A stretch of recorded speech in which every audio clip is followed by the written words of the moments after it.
What's up, everyone? Chase Owens here, Bullet Club member, and you are watching the IHJW Wrestling Podcast with Nelson, Craig, and Keish. And I promise you, it's going to be just too sweet. Guys, That's debatable for sure.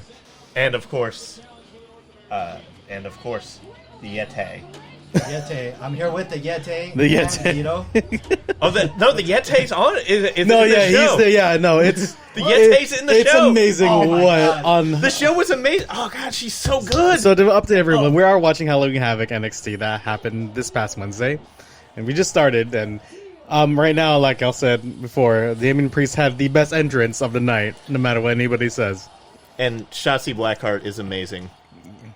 Yes, she is. I don't like the whole stopping of the wheel. Because it's very clear that they're using magnets so that they don't get the matches they don't want. But, I mean, at the same time, you have to. So, for those of you who don't know Buried Alive matches, Buried Alive matches take a lot of work. They have to have oxygen tanks in the holes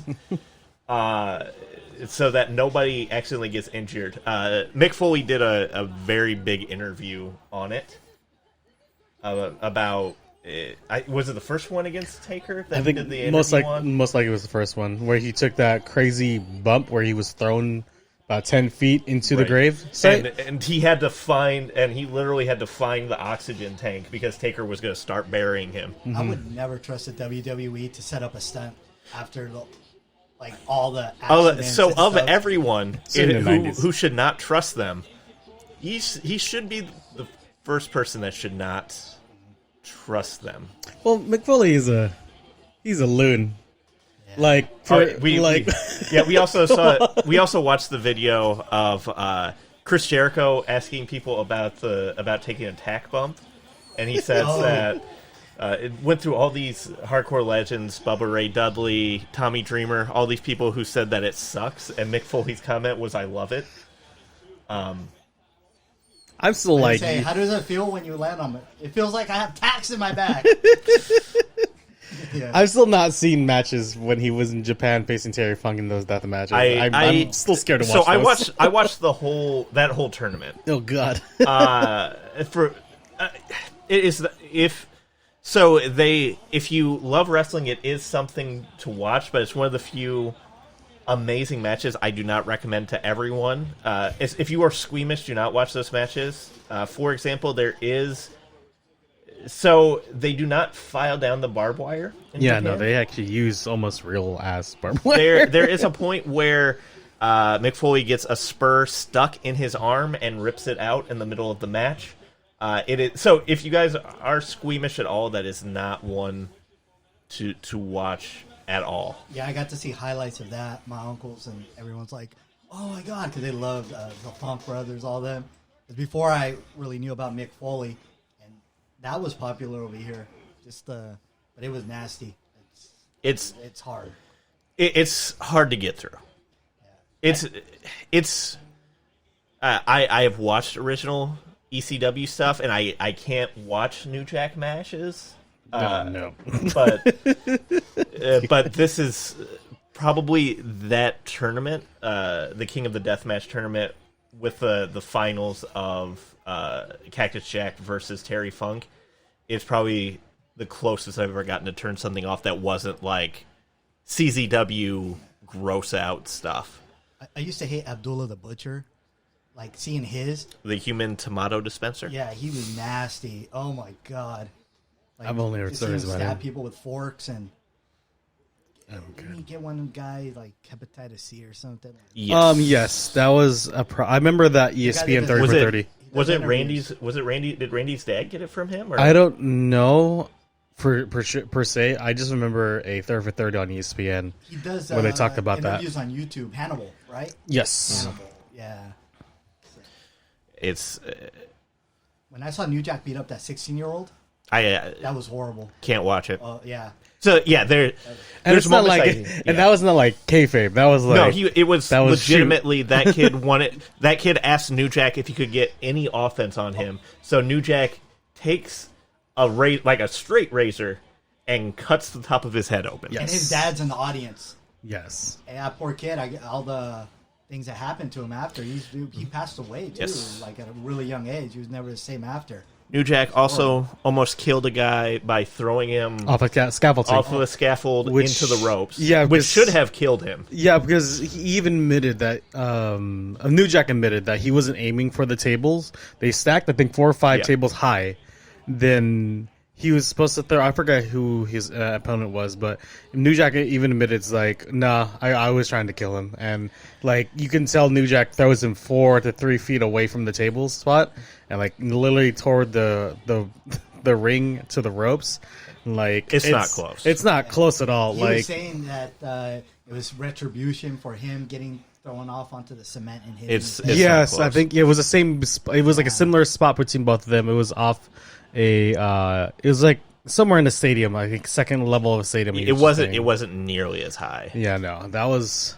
The There's- scaffolding matches, man. I've only seen pictures and like a few videos. I think the only safest thing I've ever seen was Saturn sitting down on the scaffolding, then doing a elbow drop. I'm like, that's the safest move I've ever seen off of scaffolding. Yeah, I want to give a huge shout out to Dark Side of the Ring for those of you who have not watched it. Yes. It's amazing. They do a whole episode on New Jack. It's called The Life and Crimes of New Jack. Yes. I believe. But that whole series is great. It goes very honestly, very wholeheartedly into things like I knew about the Miss Elizabeth Randy Savage marriage rocks because I'm a huge Randy Savage fan, but I did not know everything they dug up in that. And yeah, the Lex Luger stuff. I didn't. know that. The Chris Benoit family. they go incident. very in depth, and it's not like a kayfabe trying to protect any one way. It's very honest. Vicky Guerrero opens up About Eddie. very clearly on it about her feelings about what happened.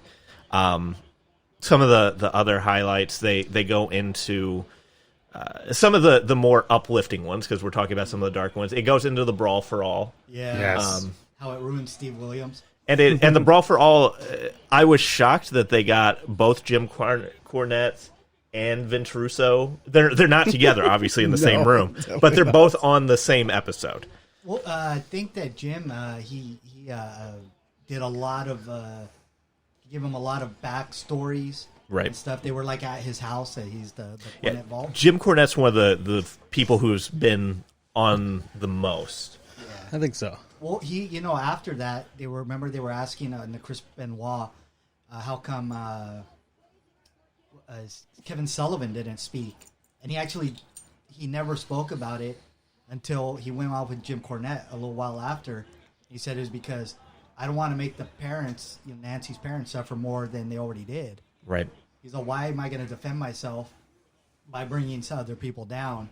So if you listen to that podcast, it actually answers a lot of questions because, like Cornette was saying, is they do a 6-hour interview, but they're trying to make this show for like the casual viewer, And they can't put everything in there. And on the drive-through, Cornette does pretty much after every episode. He does a rundown where he talks about some of the stuff that he doesn't attack them, obviously, but he talks about the things that they couldn't get to because it's an hour TV show. You can't like get to if everything. it was me and it was at 6 hours, I would watch it. But your average person, Isn't I think that what they should do is break have it an up. uncut.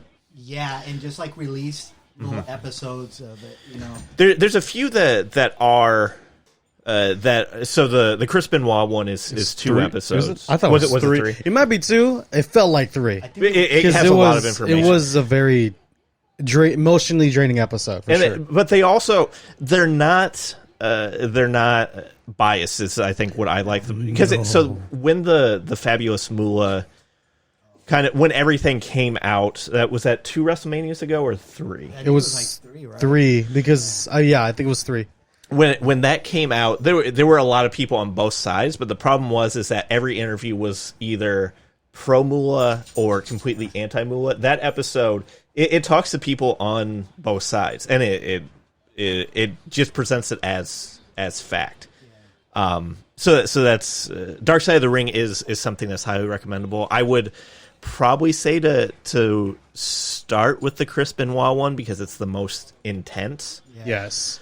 But if you want one of the fun ones, it goes into one of the crazy promoters who basically ran his promotion on cocaine for several years. I'm getting a lot of weird looks, but it's I'm trying to remember. Excuse me. That could have been any promoter in the 80s. Let me see if I can find it. But it's but there's a lot of good episodes. My favorite was the Last of the Von Erichs. Oh, That one is an interesting one. It's hard to get through though. I grew up a Kevin Von Erich fan, and I remember watching on ESPN World Class Wrestling, and the Von Erichs, and I remember Kerry was even a part of it, but to me, Kevin was like the big one. Like and watching when there were still territories, watching the Von Erichs, and going to watching like Georgia wrestling, and then seeing the styles Mid South, and then I remember finally watching a lot of WWE, and I loved it. I loved all wrestling. I loved the show of Hogan, Macho Man. I was a big Paul Orndorff fan. I loved the Dark Side of the Ring, the Last of the Von Erichs. Who else? And so here's a full rundown. The match Made in Heaven, which is about the marriage of Randy Savage and Miss Elizabeth, the Montreal Screwjob, Awesome. where again they go through both sides of it. The killing of Bruiser Brody, which is something that it's kind of a lot of the intense wrestling fans know about, but not a lot of people. When a man was essentially murdered and it was covered up. The Last of the Von Erichs, which is about the Von Erich family curse, and they talk with the last living Von Erich brother, which is still kind of surreal to say. And seeing his sons, in MLW was pretty cool. Right. The death of Gorgeous Gino, Yeah, that was good. which is talks about kind of the connection of the French Canadian mafia and former wrestlers. It is that one's another very intense one. The Fabulous Moolah, then the Benoit tragedy, parts 1 and 2. The Life and Crimes of New Jack, the Brawl for All, which we talked a little bit about. Jimmy Snuka, I remember that one. and the death of Nancy Argentino. They actually talked to Nancy Argentino's sister, which is again very intense to watch, but it's very very informative. The assassination of Dino Bravo. I love Dino Bravo before they made him that blonde, weird guy that was. And they talk about that, and then it's another one that it's a lot of underground people knew about his ties with the mob, and about his death, and his daughter talks openly about because he had the promotion up in Canada, so he had to do a lot of weird dealings. Right. And then when he went to WWE, that was towards the end of his career, and it wasn't the same guy. Yes. They talk a lot about tape traders in the 80s. You're way too young. Yeah, I'm like totally like. I still have some of the old Royal Rumble tapes. Because you'd go into the back of magazines, and then you would write somebody, and they would send you a VHS that they taped. There was the back of like wrestling magazines, and we had a system, and then you would mail them a VHS tape in a big bubble wrap thing or a manila envelope, and they would send one back. We used to have a bunch of them. I wish I still had them now. It would be awesome. And then we have Then we have Dave Schultz and the Slap Heard Around the World, which that's when it talks about the kayfabe of wrestling. When wrestling, you weren't supposed to break kayfabe ever, and a reporter asked Dave Schultz, and a famous reporter asked Dave Schultz, "Is wrestling fake?" And he slapped him to the ground and said, "How fake was that?" He slapped John Stossel so hard he made him a conservative. Yeah, again. These are a lot of these stories are not they go into some of the big WWE stories, but they're some of the more famous outside of wrestling. He had hearing damage after them. They were so hard. Yep. I remember, I don't know, the Vader incident a part of this too as well? Same time. Okay, Same time. Yeah, I remember that one. I was Right. like, hold on. And then it's Cocaine and Cowboy Boots, which That's Herb Abrams. That's the '80s promoter who came up with UWF. This is if you want an uplifting one to start with. Obviously, Herb Abrams' story. I don't want to sound rude, but Herb Abrams' story did end tragically. But his story is insane, and it's like a snapshot of '80s wrestling. That UWF was actually part of the downfall of Crockett Promotion. Yes. Because when he sold it to Jim Crockett, that started the downfall because they were spending money like crazy. Right. Yeah, that's pretty. Ooh. Then the last ride, the Road Warriors, which is particularly even sadder based on passing of Animal. What happened this year. But Animal is heavily featured in that. He talks very, very openly about Hawk, about his history, and it's kind of a. I'm happy that it came out this year because it's almost like a nice tribute to Animal.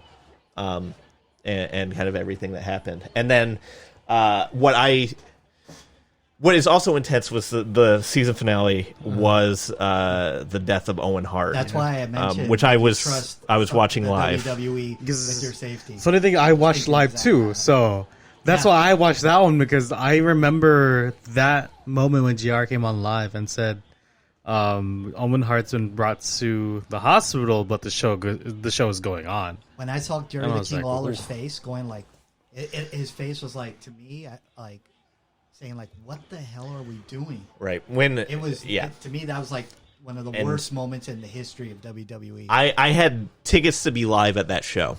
Oh, And jeez. I'm very happy I did not go. I don't think I could have handled it.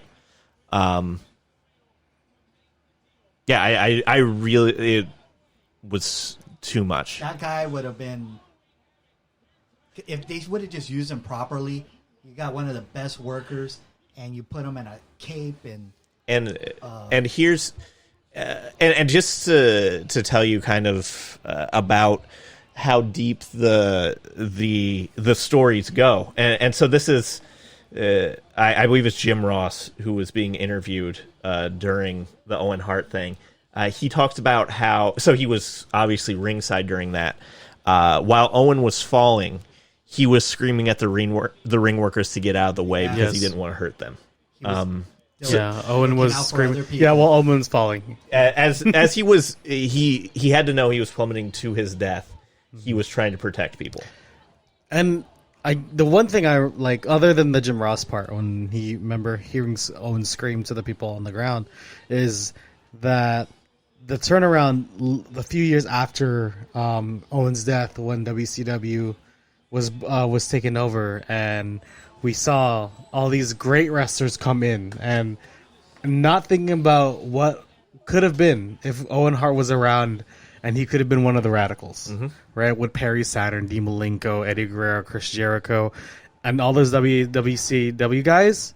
Dude, it would have been great because Owen Hart, like, even as a kid, he was an amazing wrestler. Like, part of me still believes as a character and his dynamics, he was better than Brett because he told a better story as a heel. He had more charisma. Yeah, more charisma. Even as a face, he had more charisma. It's crazy what he did with Bulldog and Yokozuna as a tag team partner, and when he chased our title. You know what I think, and I did mention in that, the show was that he probably wouldn't have wrestled much longer because he was saving every penny he could. He wanted get back to his family. He just wanted to retire and give his kids a great life. That was his goal at the end.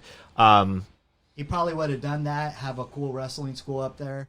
Yeah, he probably would have ran the dungeon and just been happy. So I don't want to get too much into bummers, guys. I know, but I fully recommend that one for sure. Yeah. That if just anything. proves that history, wrestling history is awesome.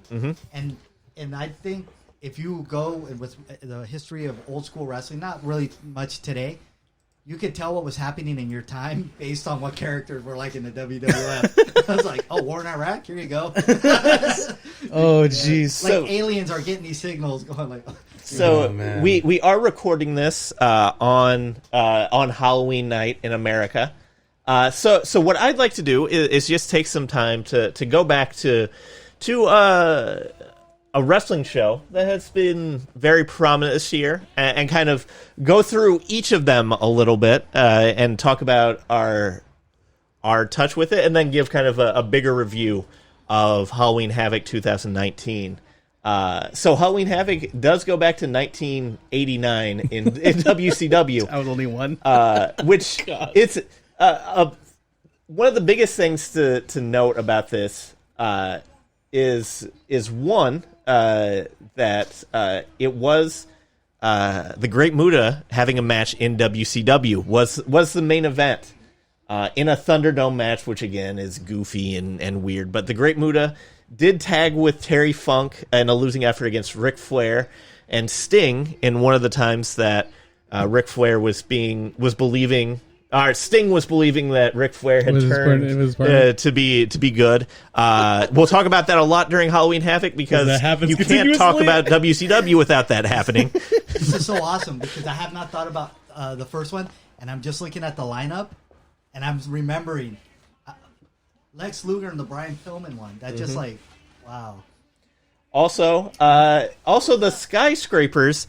After one, Mark Calloway had left, where it was Dan Spivey, who probably WWE fans will know most as Waylon Mercy, was teaming with Sid to lose to the Road Warriors, which was another fun match. Also, the Freebird. This was like the highlight of WCW tag team matches. This is my favorite tag team was there, the Midnight Express. Doom was there. The Steiner brothers were there. The Freebirds, Johnny Ace, who has his own stuff. Tommy Rich. It was so again. This was height of WCW.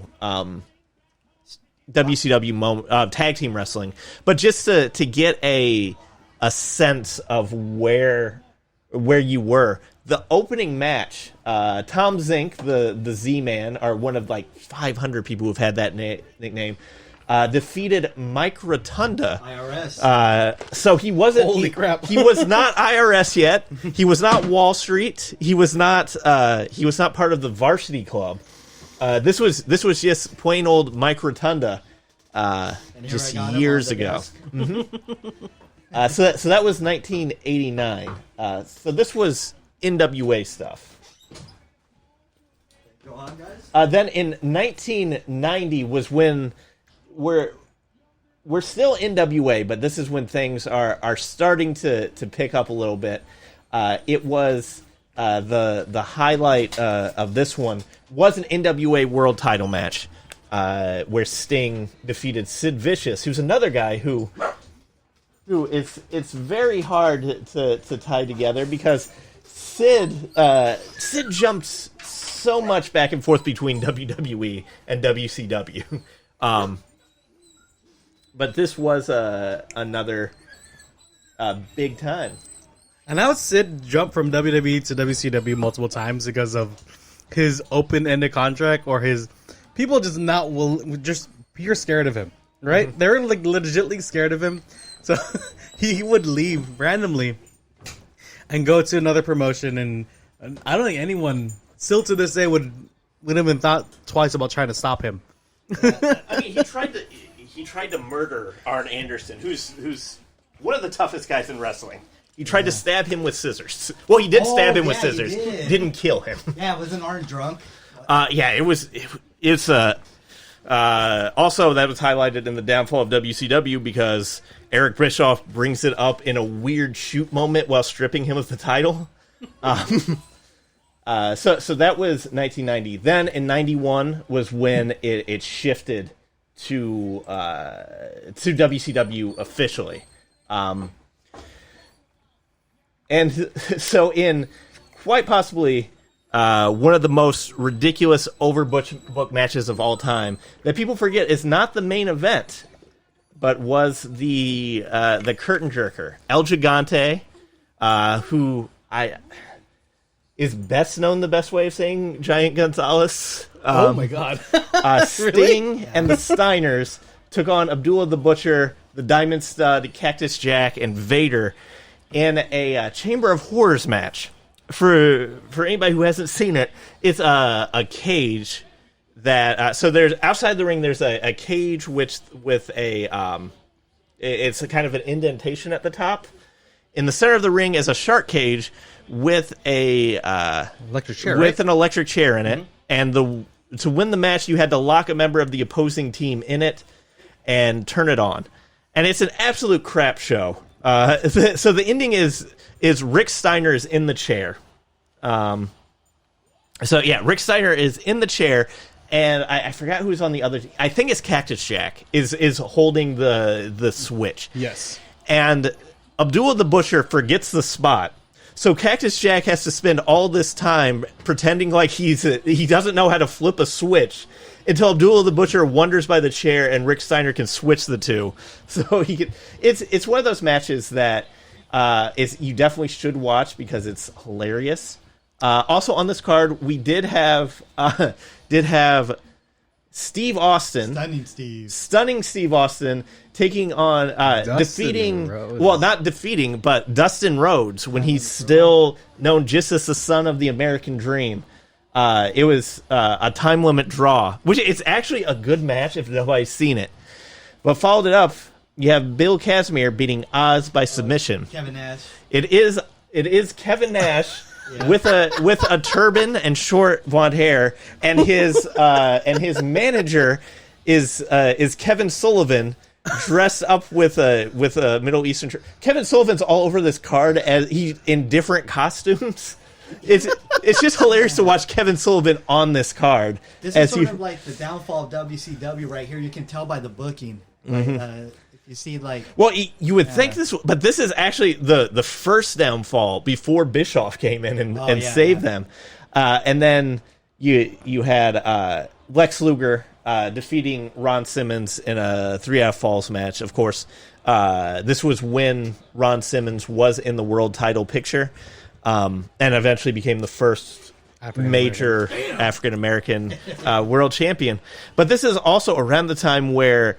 they refused to pay Ric Flair, and Ric Flair had purchased WCW the world title because they didn't have the money. So Ric Flair left, took the title with him, and they had to have just like this indie title, and they basically taped on WCW champion onto it, and that was Lex Luger's title. It's very fitting for how Lex Luger's career is as a wrestler. Then in 92, 92 wasn't a huge one. Ron Simmons, of course, was the champion at the time and did defend the belt. Vader was in WCW. He was back from Japan at the time. But the big match for this was a defecting Jake Roberts from WWF taking on Sting. Coal miner's glove match. That's old school. Coal miner's glove is again one of those most ridiculous matches where if you can procure the glove, which is supposedly a weighted glove, you can use a closed hand punch legally on your opponent. I think it would have been more dangerous to use a dirty wrestler's tights than a coal miner's glove. Odd thing. Rick Rude with Medusa. Yeah. Yeah, that was not a very I saw that one. you said Ricky Steamboat versus Brian Brian Pillman. Man, that should have been a night stealer there for sure. Then in 93, Steve Austin is still with the company. A lot of people talk about how Steve Austin was only in WCW for a while. He was a huge mid-carder for them for a long, long time, and had some great matches. Yeah, he traveled all over the territories in NWA with different names, and he spent probably more time wrestling outside, like not as a personality, but as a wrestler outside of WWE. Right, and this is also Rick Rude was in the company, had a match with Ric Flair at this event, and of course Vader defeating Cactus Jack in a Texas death match. So the spin a wheel, make a deal that people saw this year started in the old Halloween Havoc. It wasn't this random thing that they had. So Cactus Jack and probably the Vader Cactus Jack feud is most prominently known for Mick Foley losing an ear. Those two very much went intense against each other. Yeah, there's not much finesse with Vader. That's true. And then in 94, 94 was when WCW was in there. So Bischoff was an executive at this point. So things were attempting to come up because of their big acquisition. And this was the dream match that everyone wanted to see, but didn't want to see now because both were way past their prime. The main event of this was we had already had Hogan taking the belt off of Ric Flair. This was a follow-up match. Don't want you to think that this is the first time it happened, but it was a steel cage match of Hogan versus Flair in a retirement match. I bet you guys didn't know how many times Ric Flair has retired because I don't know. I think, they said in the territories he should have been retired like 100 times. Also, trying to kind of get back in the good graces of people. The special guest referee of that match, Mr. T. Oh, there, Mr. T was the special guest referee. What the heck? Wow. Yeah, a well referee for food. Then in 95, of course, everyone remembers this for another dark moment. This was when we had the monster truck showdown on the top of Joe Louis Arena, where they welded Hogan and the Giant's monster trucks. Hogan won because he wouldn't even do the job in a kayfabe monster truck match, and then shoved Andre the Giant off of a parking structure. And then half an hour later, the Giant showed up in the arena, completely unscathed, looking fine, and that took the entire Legion of Doom, especially the Yeti, who came out and hugged Hogan to death. And then in an overbooked thing, because again, Hogan would not go over Queen.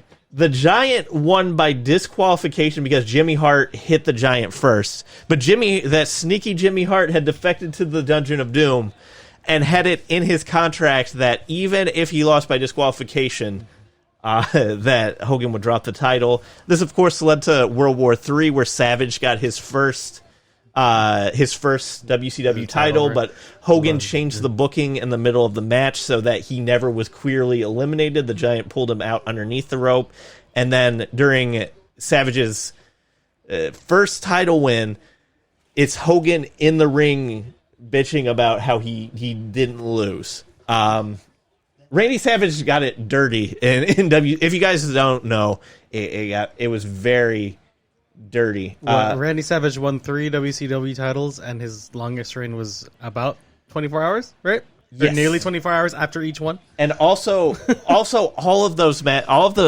if you go back, every one of Randy Savage's world title wins involves Hulk Hogan in some way, which upsets me to no end to this day. Because the story was never about Randy winning; it was always about Hogan not losing, and that always followed with them too.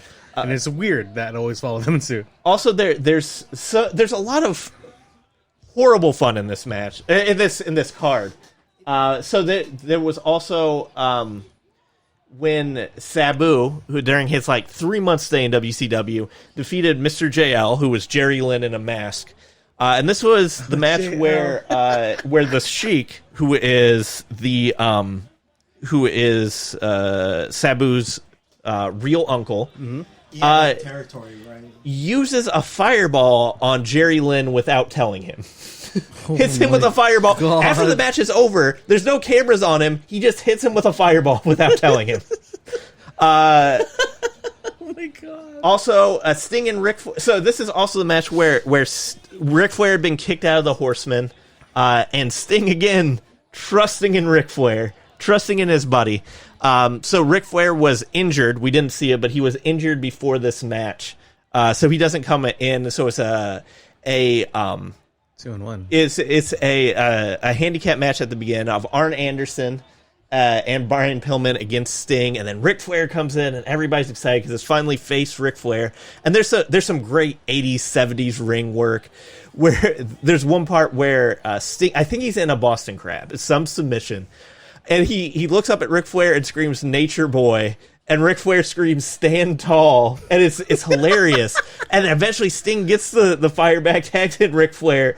Ric Flair struts and then punches Sting in the face, and it's amazing and it's so good. This was also the time where Flair and Savage and Lex Luger are in their feud, which was intense.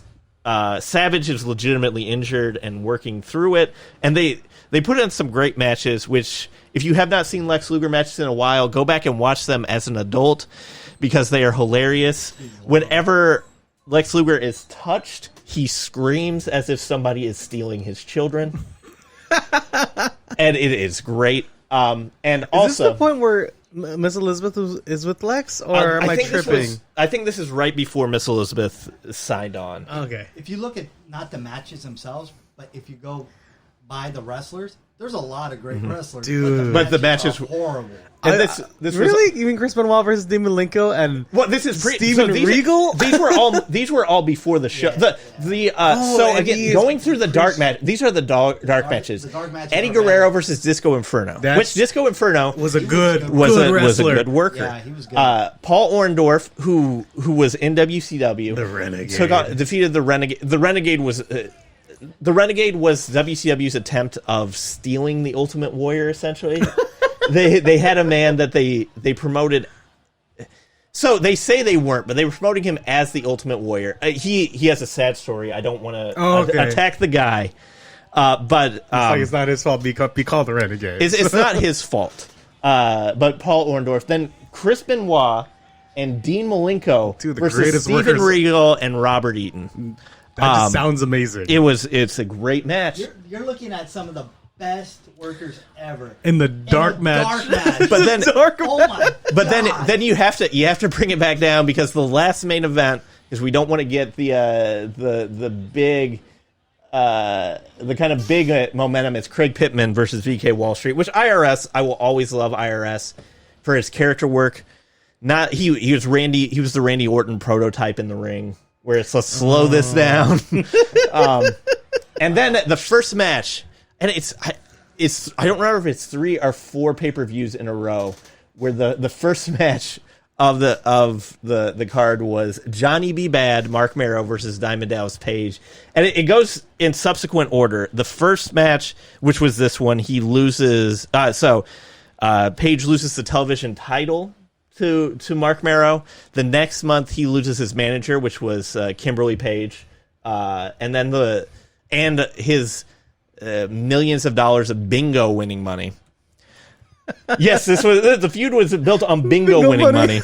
And then the third month was he lost a retirement match to Johnny B. Bad, and in WCW fashion, Diamond Dallas Page was retired for less than a month, and he won the Ring of Champions after.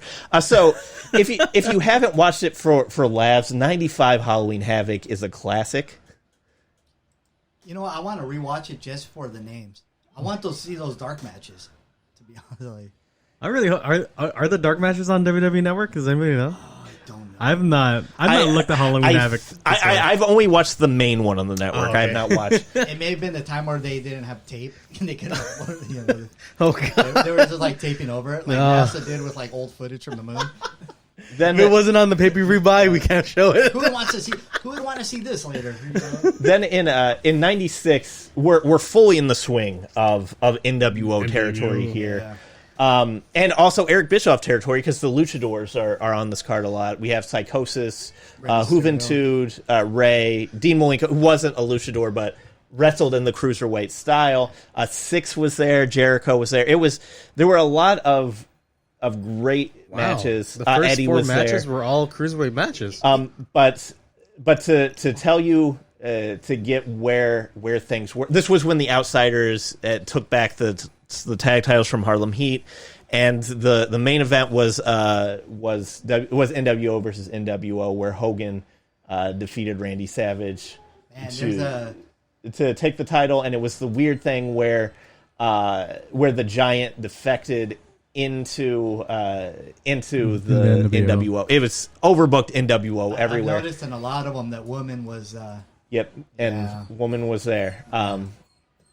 This was highlight of when NWO, and it's what people debate it now. Was the NWO was so big, but to me, you had to strike while the iron was hot. It was the biggest thing in wrestling. Mm-hmm. You can't kind of go away from it. And then 97 is another very dark time, but starts off for New Japan Wrestling fans in a match that everyone should watch. In America, it was Yuji Nagata versus Ultimo Dragon. It's both of them worked their butts off in that match. It's beautiful. Followed up by Chris Jericho facing Guido when he was still a wrestler, and a bucket hat match. And Quiche almost killed Chris Jericho. This is the one match of his career where Chris Jericho cannot go back and watch. He has openly said he will not rewatch it. It's a Spanish fly off the top rope, or I think it was attempted Spanish fly. They call that a Cosby now. That possibly where Jericho does not complete the rotation. Both of them don't go through it. Jericho, so he could have broken his neck very, very easily. This is another one that don't watch if you're squeamish at all. He ends up breaking his nose very badly, but he should have broken his neck the way he landed. Oh God. It's difficult to get through. There's also on this card. There's Kurt Hennig versus Ric Flair match for the U.S. title. Jeez, it's not a full match. Kurt Hennig is an NWO member, so at this time, that's when more bad stuff than like. Wrestling. It's not like end of Mr. Perfect years. No, and this is also when Rowdy Piper was the head of WCW's counterattack against the NWO because Sting was still a free agent. And then there was a cage match that was supposed to be for the title, then it wasn't. They decided that Piper was going to win because of NWO WCW shenanigans, so of course it wasn't, because you had to build up for what was the hottest program in the world, which was Sting Hogan. So you couldn't take the belt off of him. But of course, at the end of this was also at the time where prepping for it was where they were giving all the presents to Hogan, and he had his head in a box, and Sting swung down. But this is the match where there's 10,000 Stings in the arena. That's just random guys that are face painted. I think the downfall of any organization is when you have a Larry Zbyszko now on your roster. I've noticed that AWA, like. He just appears before your promotion dies. He's like the oh my God. What do you call it? The death. He's like the cancer. The death ward. Yeah, man. He's like. And then you know why I'm here. Are you there? You know why I'm here. And then 98, which is this is usually on people's top 5 cards for the worst wrestling card in history.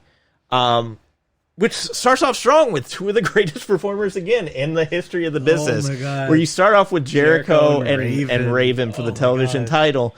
But also some of the things on this card that just Disco did Inferno not. And There's- Guerrero. There's the Rick Steiner and Buff Bagwell match versus the Giant and Rick Steiner. The premise was that Buff Bagwell had turned his back on the NWO to help because he was tired of them doing stuff, and if Rick Steiner could win this match, then he could get a match alone against Scott Steiner, which makes no sense considering Scott Steiner was in the match on the other tag team.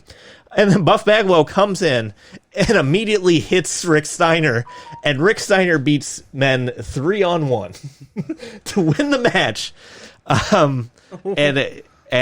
Does anybody remember who he gave his other tag team title belt to? No. Nancy Bagwell, Buff Bagwell's mom. This was also the match where they were doing the shameless talking about Scott Hall's drinking problems, and he has the Scott Hall versus Kevin Nash match where Scott Hall comes out with a drink. I don't know if it was a drink. Yeah, it was a Long Island. I remember Eric Bischoff.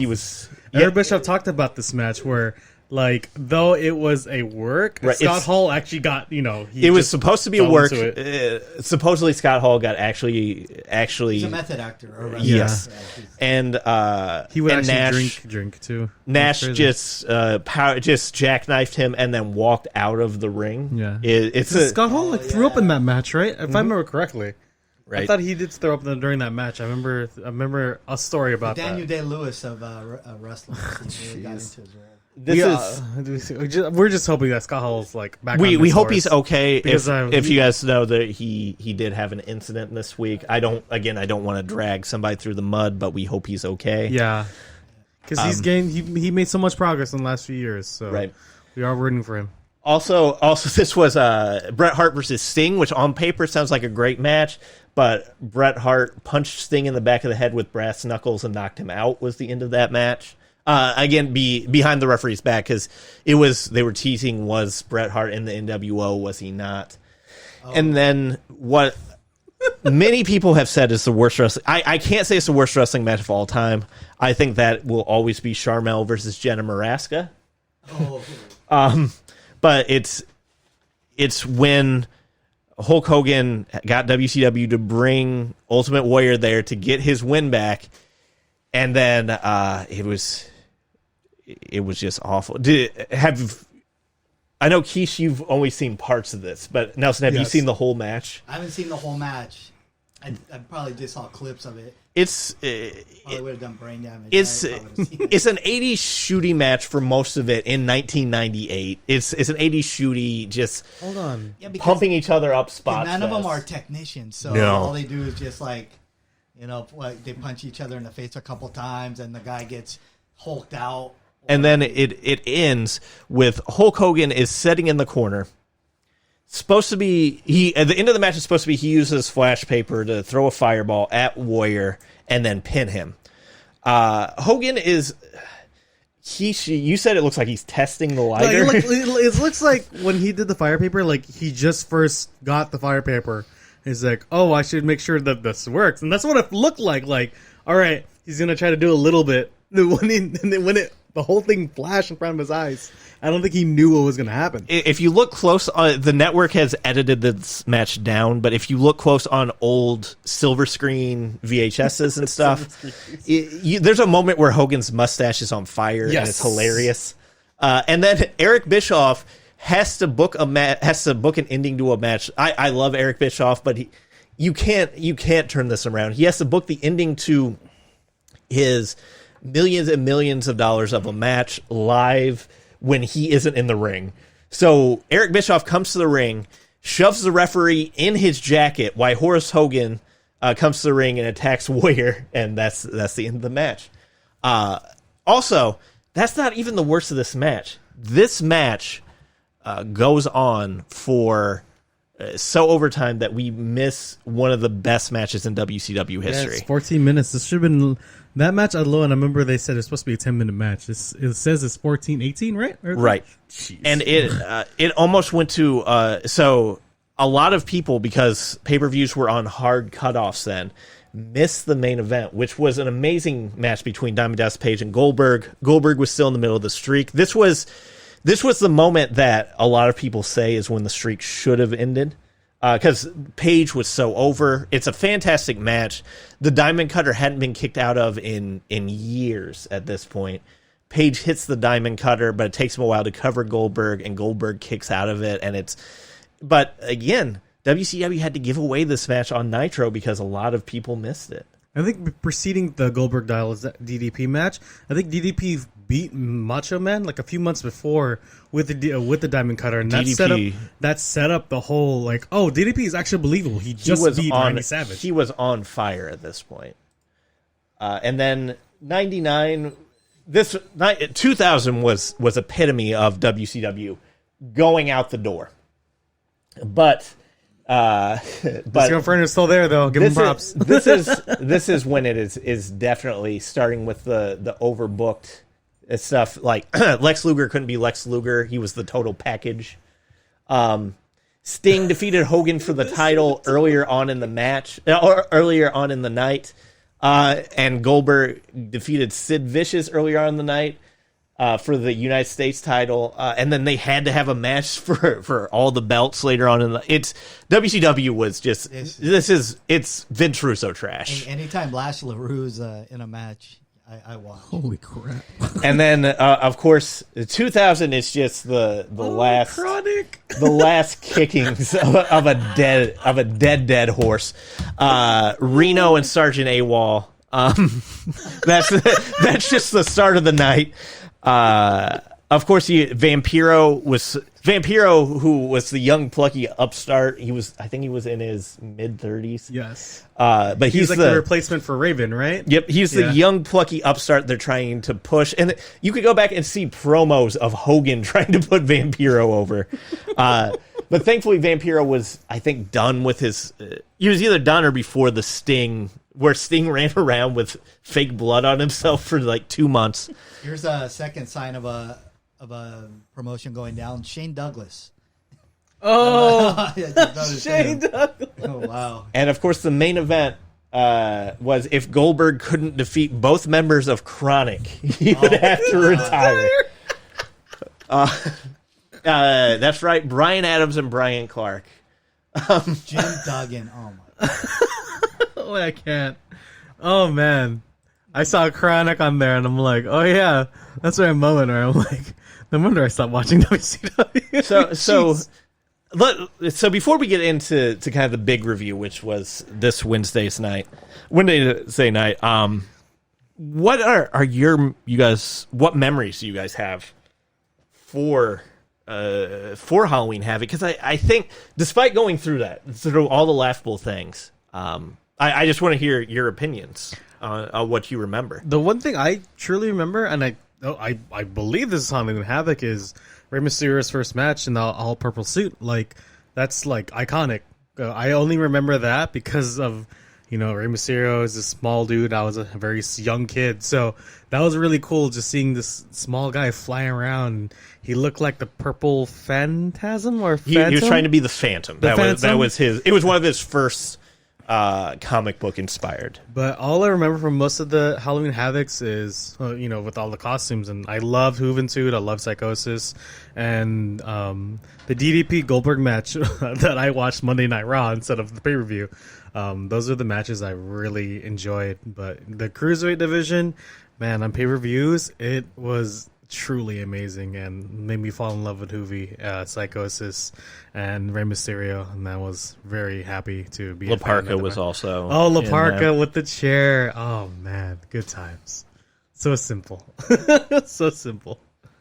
For me, it's a mix of the first three, because growing up, NWA fan and all that. Right. I think it was later on that the matches, when Hogan went over, I flipped to WWE or F.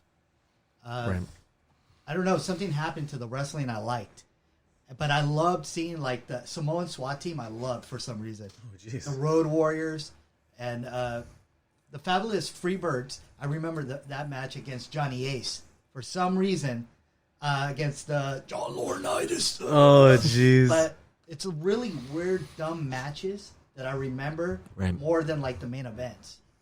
And when I was reading the lineup, because I haven't thought about this in a while, I go, I remember like that match or something. But for me, like probably the first three or four, just see. I didn't watch after that, but they seemed pretty awesome. Just like they weren't as clownish as they got towards the end. Right. And I have mostly positive memories, but for wildly different reasons. I laughed my ass off at some of the Halloween Havoc BS. The Dungeon of Doom, if you haven't watched it, go back. So Wrestling with Regret has done videos on it. Old School Wrestling OSW Reviews has done it. It was hilarious. just go back and look up Zodiac promos, which it's the butchered beefcake in black and white face paint, and he could only say yes and no. It's peak like hilarious wrestling, but also it was when gimmicks were okay and the stages were great. I think any of us who played N64 almost always on WCW NWO World Tour would always pick the Halloween Havoc ring because it just looked so gorgeous. Even walking down the ramp, or what the ramp was in that game. I like That's why my vision about Halloween Havoc comes from that game, not from what I saw on pay-per-view. I really like the gimmicks from WCW, or their events. American Bash, Halloween Havoc, Bash at the Beach. Oh man, like those sets are sick. more than I like WWE ones, like WrestleMania, of course. Right. But I just remember you're like Halloween Havoc. You're a kid, and we're Yep, like, it was I gotta exciting. get that. I tried to convince my mom to pay the money, and she, what do you? And I'd order it when she wasn't around, and then get beat up later. But and talking about that, let's kind of start the in-depth review, which was WWE NXT's Halloween Havoc, bringing it back in 2020. CWC, not WCW, which is I started once I saw It Halloween looks weird. Havoc It and I looks saw weird. CWC and I was like, I know did not just do this. So let's start off with kind of continue on. How did you guys feel about having a set again? It felt amazing. It was really weird with how the set is made up now with the glass and the chain and the fence around the ring where the barricade is, and then having a random graveyard on the side where it's on the same side as the hard cam, but having the full set or a set again, especially for NXT, that wasn't technically a takeover, felt really nice. Like with the pumpkin, I barely remember seeing the ghoul, but I guess the ghoul was there. I might have been super mistaken tremendously, and like with the and we had one of the greatest hosts WWE can ever choose to for this night with Shotzi Blackheart and her 3 amazing costumes. And go ahead. I Nelson. remember I was at work, and I would turn on my phone, and I wasn't expecting anything out of this. But then when I saw how they had everything set up, it's like, this is awesome. I was like, this is when, the setup and the entrances and everything. I thought everything was great. It wasn't boring. And a big WWE has a star in Shotzi Blackheart. She could be the future of professional wrestling, in my opinion. And a big part was they did not try to WWE-ize her in this. They let her be her. If you guys haven't seen the promo from after NXT last week, so before Halloween Havoc, go and watch it. It's setting up for the EO Shotzi feud that we all know is going to come. All of us are hoping that we stretch it out to take over at Mania. But they let her use a staple gun in a promo, which is insane that WWE let her. I think before we started the podcast, that's why I was like, did somebody else book this? Because it did not seem like Vince McMahon, because Right. they're totally against anything like that. And they let her use the chainsaw sparks too. Yeah. Yeah, no, like they allowed, at least for her, to do a lot of stuff. I think she got all the blessings from Triple H because of It's her got, time. someone else's fingerprints. Yeah, on it. definitely. And also, this is so. Usually, I'm pretty against outside interference in title matches, but it worked here because they're trying to build up Gargano as the heel of NXT, kind of. Now that Adam Cole and the Undisputed Era gets kind of the mixed reactions. So I'm okay, and having the Ghostface thing, it was fitting, and also this having it kind of be a tongue in cheek pay-per-view where it's kind of comedic. I was okay with it. I kind of get the whole Johnny Gargano and Candice LeRae and the Gargano way being the bad guys. It's kind of hard to treat them as bad guys knowing that they both dress as Disney characters. That's what kind of bothered me. Like, it's cool costumes. Like, Candice dressed as Sally and Gargano dressed as Jack Skellington. And I was like, oh, okay, these are cool. But I'm like, oh, crap, they're supposed to be the bad guys. And, like, I totally forgot about that the whole time when I saw them come out. And I was like, this is just really odd to see, you know, a heel dressed as a Disney character, right? That's you can't say that and be like, that's intimidating. Right. You know? I agree because since I'm older than you guys, like to me, except for to me a heel is a heel and a baby face, they don't. Yeah, it was. But then again, like if you look at some of the younger wrestlers, like in AEW and stuff, there's it's a culture now for the tweener era is still very strong. Yes. And the next big thing, it wasn't a match; it was actually a promo. So Pete Dunne turning heel. Oh, we actually do you want to go over that first match, or was that the first part? Yeah, Johnny the Gargano new champion. Yep. We should say Johnny Gargano becoming NXT US the first two-time NXT US champion. Still with Damien Priest had the best entrance. Tombstone, even if it's on on concrete. Yeah. I know it's a tombstone. It still makes me go like, oh god, don't slip. There's actually a joke in TNA where it's so tombstones are notoriously hard props to use, and there's a joke in TNA where it's the Sting versus Abyss match where to win you have to put them in a casket, close it, and then lift it up into the air, and the tombstones are obviously cellophane, but Sting is a great worker, so he's selling this tombstone as he's trying to pick it up. That's heavy. 5 seconds later, Abyss picks it up like a styrofoam and just throws it. And I'm like, come on. Yeah, it's like the empty boxing when you think a box is full, and it just goes. So after the Gargano match, we do have Pete Dunne not only turning heel, but joining himself in this little faction that McAfee crew. Pete McAfee has going, and you guys have stronger opinions of McAfee than I do, so I will kind of turn it over. Go ahead. Oh, you want me to start? Okay. Yeah. So, I've with his match at Takeover against Adam Cole, is he a talented worker? Yes. Was he a talented kicker? Of course. All right. I'll give him all the credit in the world. For me, he doesn't move the needle. He doesn't. Like, I like the tag team of Orkin and Birch. I love them. They were the most underrated tag team in NXT. Bringing back Pete Dunne, and he's like shredded as hell, is hella cool.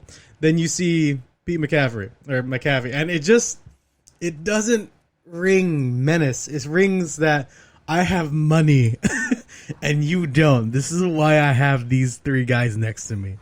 And I get it. And like I said, his match against Adam Cole is a good match. Very spotty. He did a lot of stuff I thought he couldn't do. But at the same time, for me as a fan, and just to be like, oh, this is the big reveal, is very underwhelming, because I don't care who they put in front of the UA, because with Undisputed Era, it's the UE. It doesn't matter. The Undisputed Era is going to win. There's no. If they had any other person as their fourth member, or if McAfee just gets a fourth member, so he's not in the match, then I'll be more excited for that. But if it's just these four, it's hard to like really get excited for it, and it's just really hard because he doesn't, like I said, he just doesn't move the needle for me. I was at work, sort of saw it come up, and I skipped it. I hate him. Like, not Jay Whitish. He's got his new little stable going or whatever. That's cool. I don't like him. Yeah. And I don't, I passed it. I don't blame you. I'm surprised I got to the part when Pete Dunne came out. I paused. I pressed play again instead of pressing fast forward. Then when Pete Dunne actually hit Kyle O'Reilly with a chair, then I pressed fast forward because that's all I needed to see. I didn't have to see anything else. I didn't want to watch that guy clap. I didn't want to watch that guy go on his promo telling how he's gonna have the best back. No, just skip the match, and I actually was so happy of the next thing that was happening, which is Cameron Grimes, just Dexter Loomis. And go ahead. Oh, so this like for me, Dexter, the whole night, Halloween Havoc, the MVP of the whole night was Dexter Loomis. I'm sorry, was Cameron Grimes. When the beginning where he's trying to convince Regal that he didn't want to face Dexter Loomis, and Regal's like, "Well, there's a ride coming for you to come get you to bring you to Loomis for their match." I forget what it was called. Can you tell me what the title of the match is between them two?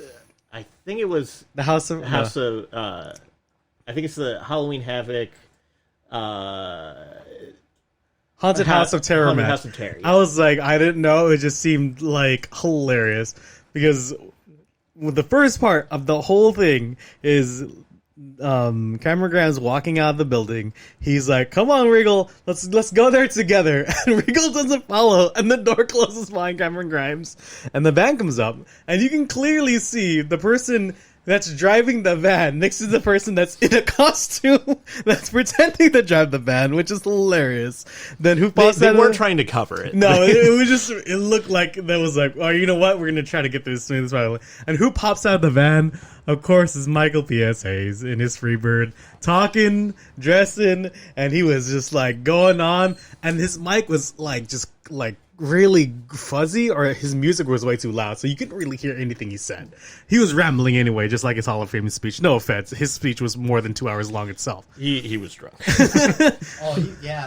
He's always drunk now. So then Cameron gets in his van, and they go up to the Howden house, and I swear, like, watching that match and all the stuff they have Cameron Grimes be scared of, and the clips of having lights on and lights off, and it's amazing. And one of the best things about this is, like, they split it up. So they have the quote unquote entrances, which was the pickup to go, and then they go to the Escobar Atlas match, which it was an okay match. It was 3 minutes long. It was. How do you build up a match? Jack Atlas was the only one to pin Escobar the whole freaking tournament, and you give him a 3-minute match? What the hell? And it was built. This match was built around a costume. It was built on Escobar wearing Rey Mysterio's outfit. That's what this match was. I think they wish this would have been 2 hours, and I think they booked it thinking it was going to be 2 hours, but because it went way over. It went way over their hour slot, and USA thankfully kept it on. But I think it was they wanted to do too much, and they're like, they have to keep taking away from something. It's like the February thing where they wanted to make months 31 days long. They kept taking it from February, and they kept taking minutes away from this match. It's just really weird because Jack Atlas, even last week, how they set up the match with the triple with the 3 tag teams. 3-man tag team match. It was just really weird how they set it up because it didn't feel like Jack Atlas deserved a shot at Escobar, but they gave him the shot against Escobar because of what happened like almost 6 or 7 months beforehand. I don't know how long ago that was, but it just seemed really odd because Jack Atlas's team didn't even win that match. He cost them the match. So that whole setup to that match where it was Escobar versus Jack Atlas, it was just like, wow, that was just a waste of. For me, it felt like a waste of time. They could literally just kept, there's a good shot of Cameron Grimes running for like 3 minutes. They could have just extended out for 6 because it was hilarious too. But then we get to the proper start of the Haunted Horror match, which is this is just a lot of horror movie callbacks. I found it hilarious. Yes. There's a lot of mixed reactions, but I don't know what you guys thought about it. The match. It was fun. It cracked me up. I showed non-wrestling fans it at work, and they're like, "What is going on?" They thought most people liked it. The having the referee in the corner thing was quite possibly Blair Witch was one of my favorite moments in wrestling for since probably the Firefly Funhouse match. It was so this part just, and also again they did something very smart where it's like we know this is comedy. It's not going to be everybody's cup of tea. We know that they're not going to like the cinematic match style. So we get to they do a cutout, and they have the Ripley Raquel Gonzalez match, which I had strong opinions one way, but I feel other people had strong opinions another way. Raquel should have won. That's my strong opinion. That's part of my strong opinion. she should have won. Like Raquel, we all love Rhea. She's done. She's awesome. She's done. Ever since her WrestleMania loss, what she didn't deserve, and her NXT not being pinned, EO pinning her, not Charlotte. She's done. It's rough because she had such a good build from coming from NXT UK. And just wrecking there, coming down to NXT and having this, like, I would say even like fire of Becky Lynch catching fire to hit WrestleMania, and now she's here, like, and I'm very confused, like, what they're planning for her, and if they're gonna have her face EO, because this should have happened days ago. So I like Raquel. She reminds me just of a very female version of Kevin Nash when he was with Shawn Michaels, and with her and Dakota Kai. Perfect match made in heaven for that feel. I'm like, why aren't they? Ripley's awesome. To me, she should be like a Raw star. She should.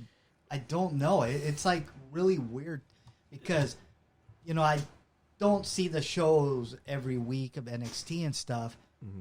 And then when I tune in or something, I'm like, what are they doing with her? What? Like, she's so awesome. She's got the look. She's a beast. I don't understand what. I guess it's whoever's booking. I talked. I think it was the last show, or it might have been two shows ago, about. I have kind of a 3-strike rule in wrestling, where it's like if they give you 3. You make 3 big mistakes with somebody, they're kind of done.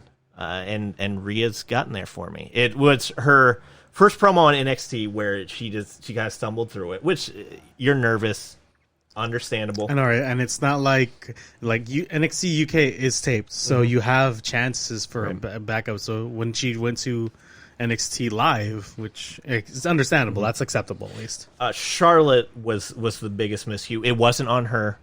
But that killed any and all momentum, losing that match. No reason to lose the match anyway. And then EO pinning her instead of Charlotte, and that's 3. And it's just your momentum's dead. You have to me, if you want to build them up, you have to completely change the character. And it's. I think I know what she needs, but they don't do it now. It's a manager. Because that's what a lot of wrestlers need today. They need a mouthpiece to get them over. She is intimidating. She's got the look and stuff. She had a Heyman in there or a Cornette type person that could put her over. I think that's what she needs. Well, if she actually, there is a manager asking for her services. If she wants to join that system, but I want to go. If you go back to this match, I swear for both these ladies, man, strong backs, strong backs, man. This is the back match for sure. This is really good, very much. Really cool. I was reading that article, and I do agree the Jeff Cobbish tour of the islands that she did. Yes, that's what they're saying right there. Yeah, she's strong.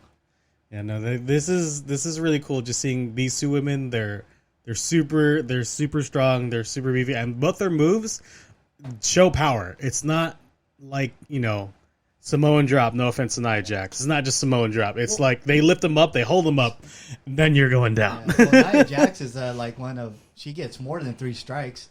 She seems to mess somebody up every because match. Who's her cousin? Yeah. The Rock. Yeah. And she's cousins with Roman, right? Yeah. She's part of the Samoan. She's part of the Samoan dynasty. Sorry, not of the Samoan dynasty. Part of disabling most of the women's roster with that. Oh, jeez. and then we go back to after Rhea's win. We go back to Cameron Graham's running back to the Performance Center. This is when, to me, it gets amazing. Drake Maverick is pretending to be Hulk Hogan.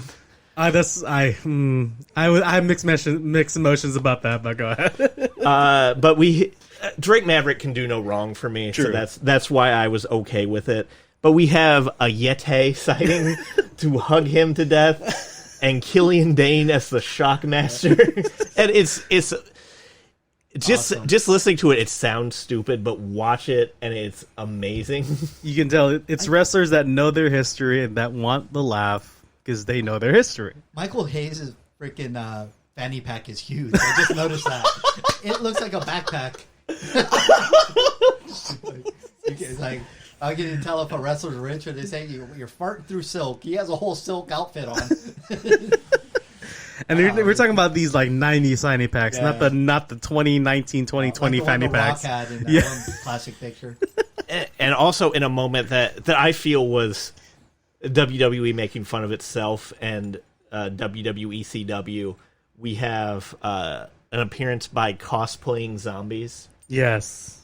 Oh man, I like the zombies because they give them the whole like stop, then they have that rush moment where they move faster than how they're supposed to move, and they look possessed, which is super hokey, but it's hilarious in this episode. This was a fun match. This is a great if you're a horror movie person, whatever, and the right person I feel went over in it.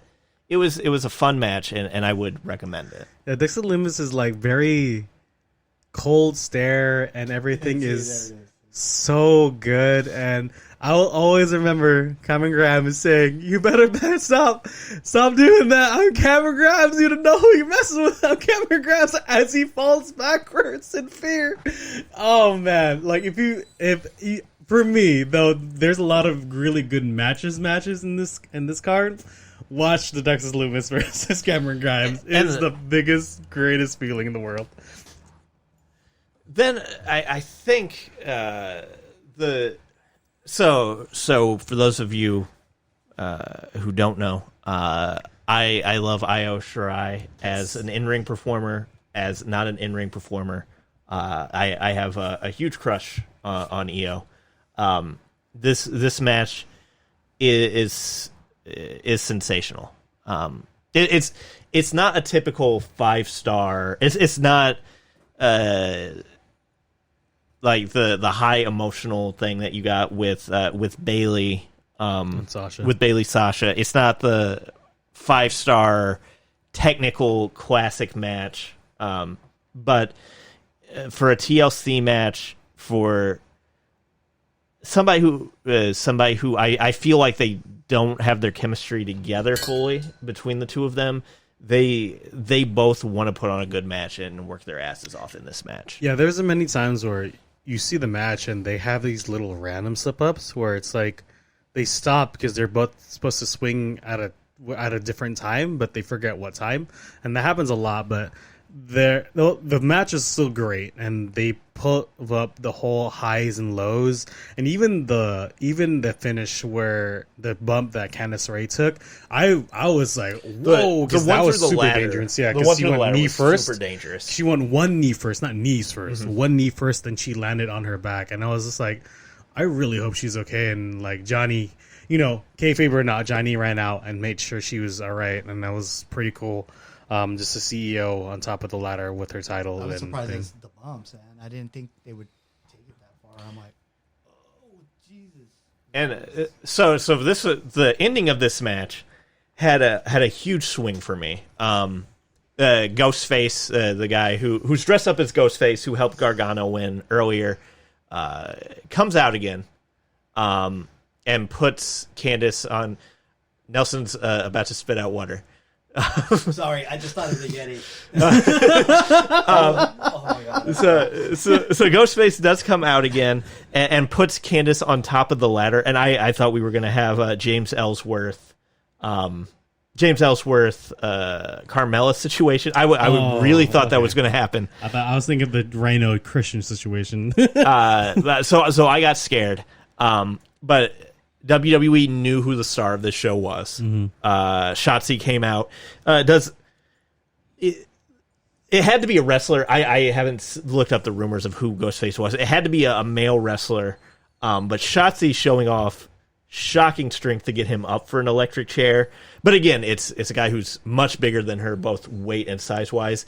She miscalculates it a little. She does save it. She almost does an electric chair drop where she would have dropped him directly on his neck on a steel chair, but they worked it out. It comes the ref moved the chair. It comes it comes very close. But No fault of hers. She can't see behind him Right. when all is behind her is a crotch. I mean, look at the people who she's been working with recently.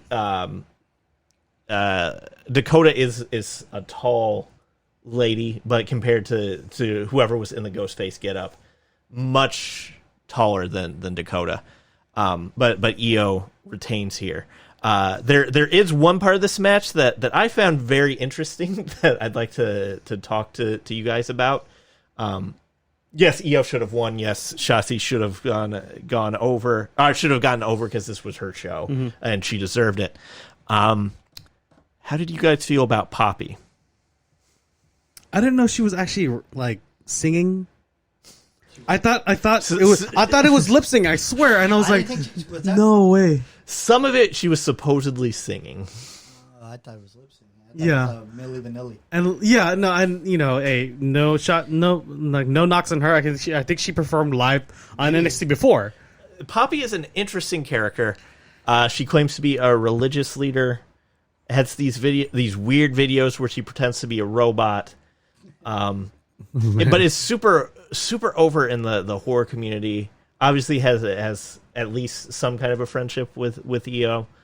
It was interesting. I would say a big thing is I've seen a lot of people turned off to this match because of that, and a lot of people watching it just because of Poppy. I would say kind of judge it for yourself. Watch Io Shirai.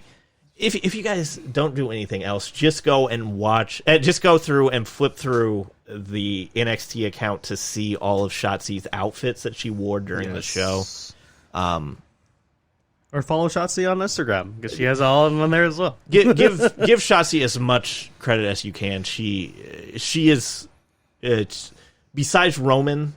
She is by far the most interesting thing in North American wrestling right now. As well as Oakland native. So holler to the North Bay.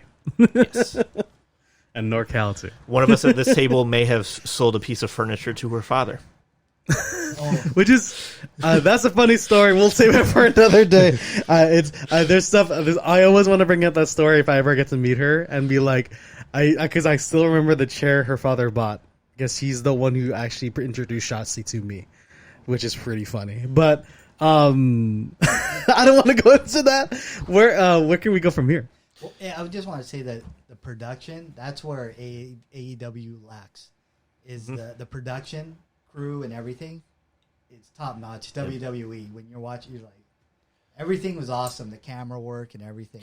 Overall, this has been, to me, this has been the kind of going to the end of this, the end of this podcast.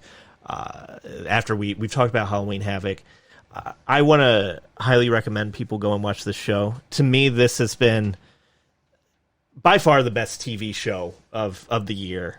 AEW, NXT, whatever you want to call it, WWE. This has been that. It was pay-per-view level. If you were comparing it against pay-per-views, it might be my favorite pay-per-view of the year if you take out the Firefly Funhouse and the Boneyard match from WrestleMania. For me, to have this follow Hell in the Cell helped me tremendously because Hell in the Cell was a very difficult time because of what happened with Roman and Uso, because it was very emotional. And to go to this where I had laughed for one reason, then have it follow a great match. Hopefully we get to talk about Walter versus Elena Dragunov, and how going from emotional to having a great time for Halloween and having this match where it's like, oh, I thought someone died. So this was perfect. I agree. This is one of the better NXT shows so far.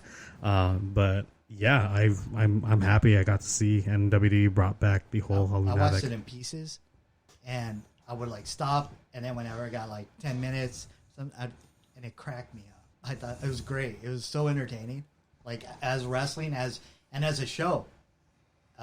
people were wondering what I was laughing at. Because I'd be sitting there, and they're like, "What?" I'm like, "What is that?" I'm like, "Wrestling? It looked, it looked like, yeah, it was fun." Yeah, I I haven't think watched enough wrestling, like other promotions, to know if it's the best, but it was the funnest one for me. I think all three of us are saying go back and watch this, or at the very least, look up Shotzi, give her some follows. And hopefully this does continue. Like Halloween Havoc becomes a thing just for NXT. And next year we'll have another one to see. Yep. And we will be back with a review of Hell in the Cell and also talking about upcoming New Japan news. Yes. All right, Keish, get that. What's your outfit? Your Halloween Oh, outfit? God. Let's not talk about that. We have a good night, guys. Happy All right, guys. Halloween. Get that bucket hat, buddy.